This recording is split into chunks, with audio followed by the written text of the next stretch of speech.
মহারাশির প্রথম অবতার মেষ, রাশি পরিবারের প্রথম সন্তান।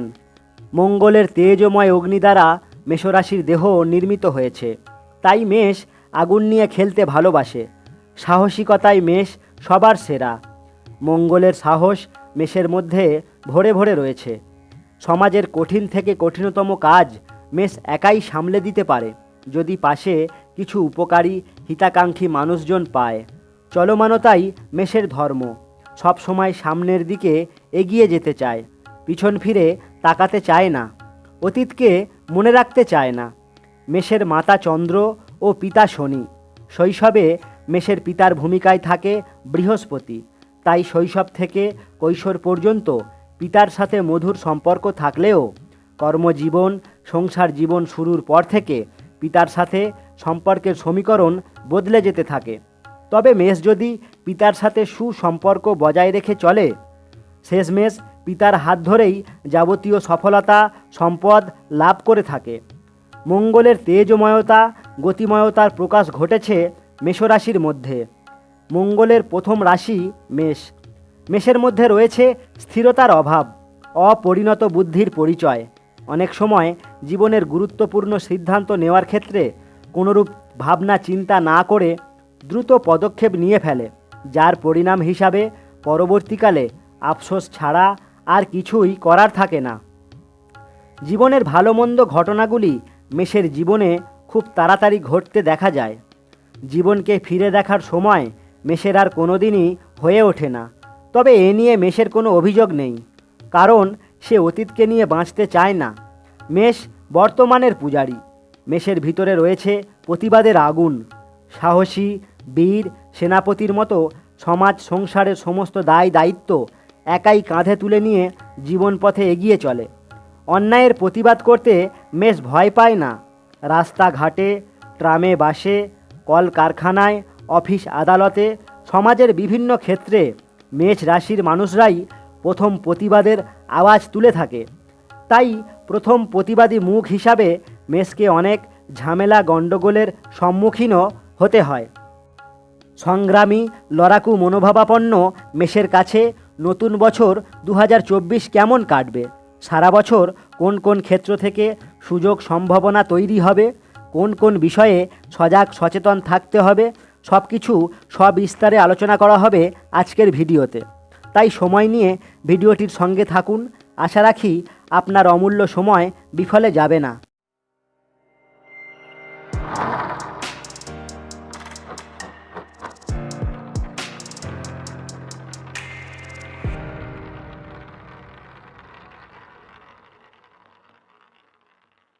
নমস্কার বন্ধুরা, আমি দেবাশিস। সকলকে অনেক অনেক শুভেচ্ছা জানিয়ে আজকের অনুষ্ঠান শুরু করছি। কোনো রাশির সারা বছরের ফলাফল জানতে গেলে প্রথমে সেই রাশির সাপেক্ষে গ্রহগুলির গোচরগত অবস্থান আমাদের জেনে নিতে হবে, এবং যে গ্রহগুলি রাশিতে দীর্ঘ সময় ধরে অবস্থান করে থাকে সেই গ্রহগুলির রাশিগত অবস্থান বিচার খুবই জরুরি। তাই আমরা মেষ রাশি সাপেক্ষে দীর্ঘমেয়াদী গ্রহগুলির গোচরগত অবস্থান জেনে নেব। প্রথমে বৃহস্পতির কথাই বলি। বৃহস্পতি প্রত্যেক রাশিতে 1 বছর করে অবস্থান করে। মেষ রাশি সাপেক্ষে প্রথমভাবে অর্থাৎ মেষ রাশিতেই বৃহস্পতি প্রবেশ করে গেছে 2023-এর এপ্রিলে, এবং 2024-এর 1 মে পর্যন্ত মেষ রাশিতে থাকবে। মেষ রাশি সাপেক্ষে বৃহস্পতি নবমপতি ও দ্বাদশপতি।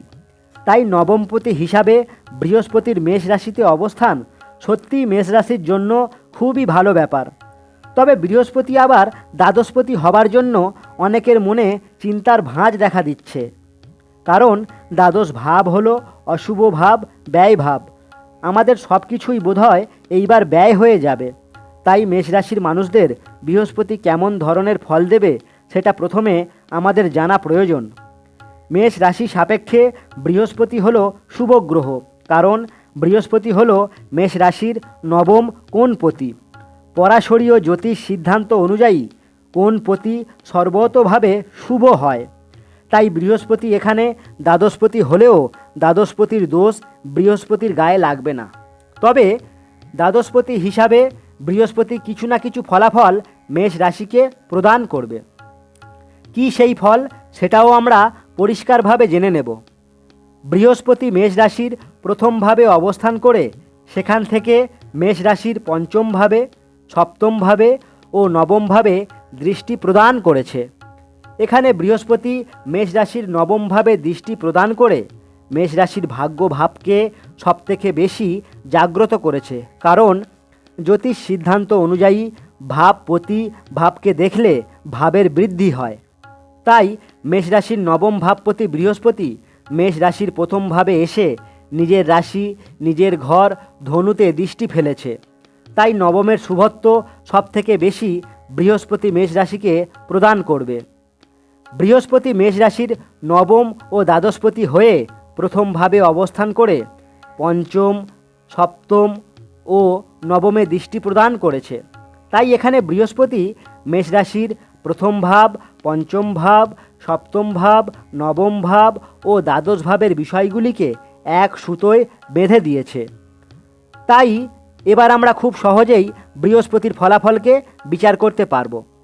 বৃহস্পতি হলো ধর্ম, আধ্যাত্মিকতা, জ্ঞান, প্রজ্ঞা, আমাদের শিক্ষাগুরু, দীক্ষাগুরু, পথ প্রদর্শক।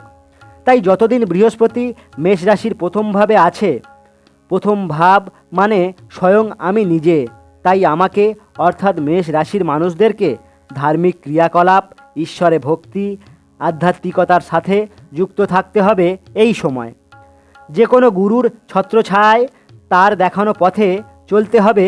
এই সময় তাহলে বৃহস্পতি কৃপাদৃষ্টি খুব সহজেই লাভ করতে পারবে মেষ রাশির মানুষজন। পঞ্চম থেকে উচ্চশিক্ষা, সপ্তম থেকে ব্যবসা, নবম থেকে ভাগ্য, দ্বাদশ থেকে বিদেশ, জন্মভূমি থেকে দূরে। তাই এই সময় উচ্চশিক্ষার প্রয়োজনে, ব্যবসার প্রয়োজনে যদি জন্মভূমি থেকে দূরে যেতে হয় বা দেশের বাইরে যেতে হয়, সেটা খুবই শুভ ইঙ্গিত, যেটা পরবর্তীকালে মেষের মজবুত ভাগ্য গঠনের সহায়ক হয়ে দাঁড়াবে। পঞ্চম থেকে প্রেম, ভালোবাসা, সপ্তম থেকে বিবাহ, নবম থেকে পরিণতি, দ্বাদশ থেকে সেবামূলক প্রতিষ্ঠান দূর দেশে। তাই এই সময় যদি কোনো মেষের জীবনে প্রেমের সম্পর্কের উদয় হয়, বিবাহের কথাবার্তা হয় যেটা জন্মভূমি থেকে অনেকটা দূরে, অথবা প্রেমিক প্রেমিকা বা বিবাহের পাত্র পাত্রী যদি সেবামূলক প্রতিষ্ঠানের সাথে যুক্ত থাকে, যেমন হসপিটাল, নার্সিং প্রভৃতি ক্ষেত্র থেকে হয়, তাহলে সেটা অবশ্যই মেষের জীবনে ভালো সুসম্পর্কের মধুর বন্ধন স্থাপন করবে। পঞ্চম থেকে যে কোনো জিনিস শুরু করা, সপ্তম থেকে ব্যবসা, দ্বাদশ থেকে হসপিটালিটি, সেবা, চ্যারিটি, এক্সপোর্ট ইম্পোর্ট, নবম থেকে ভাগ্য। তাই এই সময় পরিষেবামূলক, জনকল্যাণমূলক, হসপিটাল সংক্রান্ত বা এক্সপোর্ট ইম্পোর্টের ব্যবসা মেষ রাশির মানুষজন শুরু করতে পারেন, যেখানে নবমপতি বৃহস্পতি ভাগ্যের জনক হয়ে পুরোপুরি সাপোর্ট করবে। এবার আসা যাক শনির কথায়। শনি একটি রাশিতে 2.5 বছর করে অবস্থান করে। 2024-এর পুরো বছরই শনি মেষ রাশির একাদশ ভাব কুম্ভ রাশিতে অবস্থান করবে। মেষ রাশি সাপেক্ষে শনি দশমপতি ও একাদশপতি হয়ে একাদশ ভাবে অবস্থান করেছে এবং সারা বছর কুম্ভ রাশিতেই থাকবে। মেষ রাশির কর্মভাব ও আয়ভাব, সাফল্যভাবের মালিক শনি বসে আছে লাভের ঘরে ও সাফল্যের ঘরে। অবশ্যই শনিদেব মেষ রাশির মানুষদের 2024-এ লাভের মুখ, সাফল্যের মুখ দেখাবে। তবে শনিদেব খুব সহজেই কাউকে ফল প্রদান করে না। শনি কঠিন পরিশ্রমের প্রতীক, জীবন সংগ্রামে লড়াকু সৈনিকের প্রতীক, সৎকর্মের প্রতীক, ধৈর্য অধ্যাবসায়ের প্রতীক, ধীরে চলো নীতির প্রতীক। তাই নতুন বছর 2024-এ মেষকে হতে হবে কর্মে সৎ, হার না মানা পণ নিয়ে কর্মের প্রতি নিষ্ঠা রেখে পরিশ্রম করে যেতে হবে এবং সিদ্ধান্ত নিতে হবে ধীর স্থিরভাবে, কিছুটা সময় নিয়ে ধৈর্য ধরে অধ্যাবসায়ের সাথে নিজের কাজ করে যেতে হবে। তাহলে অবশ্যই শনিদেব মেষের জীবনে সাফল্যের হাসি ফোটাবে। মেষ রাশির মানুষদের জীবনে কোন কোন ক্ষেত্র থেকে শনি লাভ দেবে, সাফল্য দেবে, আসুন আমরা এক এক করে জেনে নিই। মেষ রাশি সাপেক্ষে শনিদেব দশমপতি একাদশপতি হয়ে একাদশভাবে নিজের ঘরে কুম্ভ রাশিতে অবস্থান করেছে এবং সেখান থেকে মেষ রাশির প্রথম ভাবে, পঞ্চম ভাবে, অষ্টম ভাবে দৃষ্টি প্রদান করেছে। এখানে শনিদেব মেষ রাশির প্রথম ভাব, পঞ্চম ভাব, অষ্টম ভাব, দশম ভাব ও একাদশ ভাবের বিষয়গুলিকে এক সুতোয় বেঁধে দিয়েছে। এবার শনিদেব এই ভাবগুলিকে কেন্দ্র করে মেষের জীবনে কেমন ফলাফলের মালা তৈরি করবে সেটাই আমরা জেনে নেব। প্রথম ভাব থেকে স্বয়ং নিজে, পঞ্চম ভাব থেকে ভক্তি নিষ্ঠা, অষ্টম ভাব থেকে গোপন, দশম থেকে কর্ম, একাদশ থেকে লাভ সাফল্য। তাই মেষ রাশির মানুষজনেরা গোটা বছর ধরে অর্থাৎ 2024-এর পুরো সময় ধরে নিষ্ঠার সাথে নিজের কর্ম করে যেতে হবে এবং নিজের লক্ষ্যকে গোপন রাখতে হবে। তাহলে অবশ্যই শনিদেব আপনাদের সফলতার চূড়ায় নিয়ে যাবে। শনির শত্রু মঙ্গল, আর মঙ্গল হলো মেষ রাশির অধিপতি। তাই শনি কিছু নেগেটিভ ফল দেবার চেষ্টা করবে। পঞ্চম থেকে সন্তান, অষ্টম থেকে অবৈধ, দশম থেকে ক্রিয়াকলাপ। তাই এই সময় আপনার সন্তান কোনো অবৈধ অর্থাৎ সমাজের চোখে যে কাজকর্ম বৈধতা পায়নি সেই সকল অনৈতিক কাজকর্মে জড়িয়ে যেতে পারে এবং তার জন্য সমাজ আপনার দিকে আঙুল তুলবে, কারণ প্রথমভাবে অর্থাৎ মেষে শনির দৃষ্টি পড়েছে। তাই আপনাকে এ ব্যাপারে সজাগ সচেতন থাকতে হবে। পঞ্চম থেকে যে কোনো জিনিস শুরু করা, অষ্টম থেকে ভাঙা পুরানো, দশম থেকে কর্ম, একাদশ থেকে আয়। অর্থাৎ এই সময় যদি মেষ রাশির মানুষরা কোনো ভাঙা পুরানো বিষয়ক কর্মের সাথে যুক্ত হতে পারে তাহলে সেখান থেকে ভালো আয়ের সম্ভাবনার পথ খুলে দিচ্ছে শনিদেব। এবার আমরা রাহুর কথা জানব। রাহু এক রাশিতে 1.5 বছর ধরে অবস্থান করে। রাহু 30শে অক্টোবর 2023 থেকে মে 2025 পর্যন্ত মেষ রাশির দ্বাদশভাবে অর্থাৎ মীন রাশিতে অবস্থান করবে এবং 2024-এর পুরো বছরটাই রাহু মীনে থাকবে। মেষ রাশির দ্বাদশভাবে রাহু প্রবেশের সাথে সাথে মেষ রাশির মানুষদের বিভিন্ন ক্ষেত্রে ব্যয়ের সম্ভাবনাকে অনেকটাই বাড়িয়ে তুলবে। মেষের দ্বাদশে অবস্থান করে রাহু মেষ রাশি সাপেক্ষে প্রথমভাবে, চতুর্থভাবে, ষষ্ঠভাবে ও অষ্টমভাবে দৃষ্টি প্রদান করেছে। মেষের দ্বাদশে অবস্থান করে রাহু প্রথমভাবে দৃষ্টি ফেলছে। প্রথম ভাব থেকে শরীর, পার্সোনাল ইমেজ, ব্যক্তিগত সম্মান বিচার করা হয়। তাই এই সময় শরীরের এনার্জি লস, ক্লান্তি ভাব দেখা দেবে। আপনার পার্সোনাল ইমেজ ধাক্কা খাওয়ার সম্ভাবনা বেড়ে যাবে। ব্যক্তিগত সম্মান, সম্ভ্রম নষ্ট হবার পরিবেশ তৈরি হবে।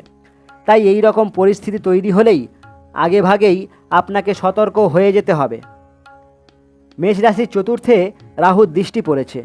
চতুর্থ থেকে আপনার মন, পারিবারিক সুখ, বন্ধু বান্ধব, গাড়ি বাড়ি, স্থাবর সম্পত্তি বিচার করা হয়। মেষের ব্যয়ভাবে রাহু অবস্থান করে চতুর্থে দৃষ্টি প্রদান করার জন্য এই সব বিষয়ে ব্যয়ের পরিবেশ তৈরি করবে। এই সময় মন আপনার সদা বিচলিত থাকবে। মানসিক শান্তির আপনি অভাব বোধ করবেন। এই সময় মনের খামখেয়ালিপনা, উগ্রতার জন্য ছোটোখাটো কারণে পারিবারিক সুখ বিঘ্নিত হবে। প্রিয় বন্ধুর সাথে মনোমালিন্য দেখা দেবে। এই সময় আপনার গাড়ির মেনটেনেন্স খরচ বেড়ে যাবে। আপনার বাড়ি, স্থাবর সম্পত্তিকে কেন্দ্র করে ছোটোখাটো ঝামেলা গণ্ডগোল লেগেই থাকবে।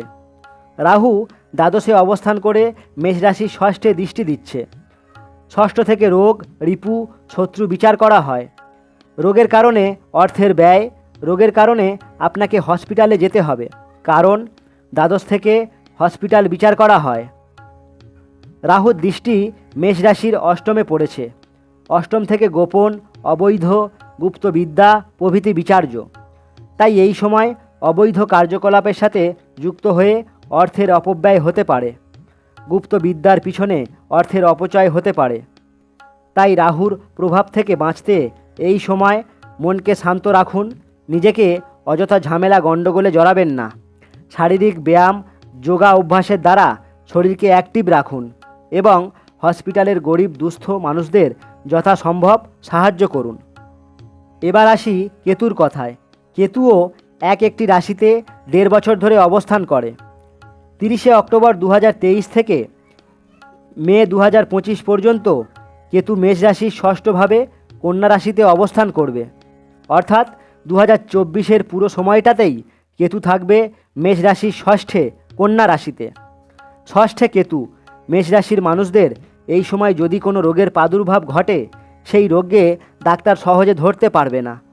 এই সময় আপনাদের পারিপার্শ্বিক শত্রুতা বৃদ্ধি পাবে, কিন্তু সহজে শত্রুকে চিহ্নিত করতে পারবেন না, এবং এই সকল বিষয়কে কেন্দ্র করে আপনাদের মধ্যে একটু টেনশান, চাপ, উদ্বেগ লক্ষ্য করা যাবে এই সময়। তবে এখানে জেনে রাখা প্রয়োজন, প্রত্যেক মেষ রাশির জীবনে একই ঘটনা ঘটবে এমনটা নয়, কারণ প্রত্যেকের লগ্ন আলাদা আলাদা, জন্মকালীন গ্রহের অবস্থানও ভিন্ন ভিন্ন রকমের। জন্মকালীন লগ্ন ও গ্রহগত অবস্থানের উপর গোচরকালীন ফলাফল অনেকটাই নির্ভর করে। নমস্কার বন্ধুরা, ভিডিওটি শেষ পর্যন্ত দেখার জন্য সকলকে অনেক অনেক ধন্যবাদ। ভিডিওটি কেমন লাগলো অবশ্যই কমেন্ট করে জানাবেন। ভালো লাগলে একটা লাইক করবেন, শেয়ার করবেন, চ্যানেলটি সাবস্ক্রাইব করবেন। আগামী দিনগুলি খুব ভালো কাটুক এই কামনা জানিয়ে আজকের অনুষ্ঠান এখানেই শেষ করছি। ধন্যবাদ।